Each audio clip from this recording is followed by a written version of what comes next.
मूं त बाबा के ॾाढो ई रोकियो त इन माई फापुल सां शादी न कर, पर बाबा त मुंहिंजी ॻाल्हि ॿुधण जे लाइ तयार ई न आहे।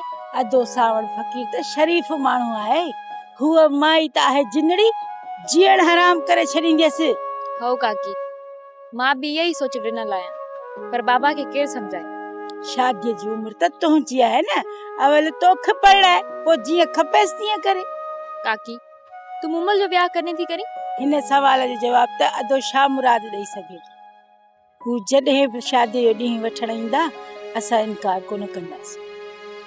न्याणी जो ॾाज मूं ठाहे छॾियो आहे, बाक़ी रब भलाई कंदो। मुमल खुश नसीब आहे, पंहिंजे घर वारी थींदी।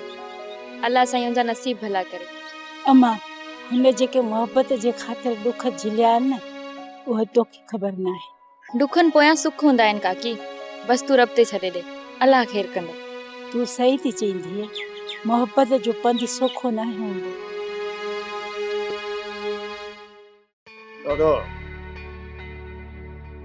ॾाढा मूंखे त ॻाल्हि कंदे बि शर्म थो अचे।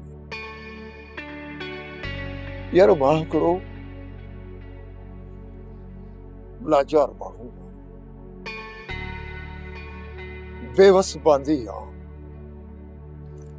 हथें ख़ाली।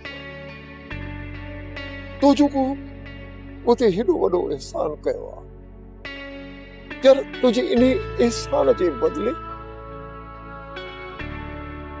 मूं वटि त कुझु बि कोन्हे, कुझु बि न। मूंखे त यार है शर्मिंदगी मारे विधो। जुबड़ खान, एहसान जो को बदलो हूंदो आहे छा? यानी ये जुमला चई मूंखे शर्मसार न कर। बस मूं त ईअं पंहिंजी बेवसी में ज़ाहिर कई। कहिड़ो न मां बेवस आहियां, बस रुगो मूंखे इहो ॿुधाए यार मुंहिंजो मिठो सावरे कीअं हो? तोखे ॾेख वेख में कीअं नज़र आयो यार? छा ॿुधाए, हुनखे ॾिसण जे लाइ त मां ॾाढो बेचैन आहियां, ॾाढो बेचैन आहियां। जुबड़ खान, उन वक़्तु मूं वटि कैमरा वारो फोन कोन हो, न त उन जी तस्वीरूं कढी तोखे ॾियां।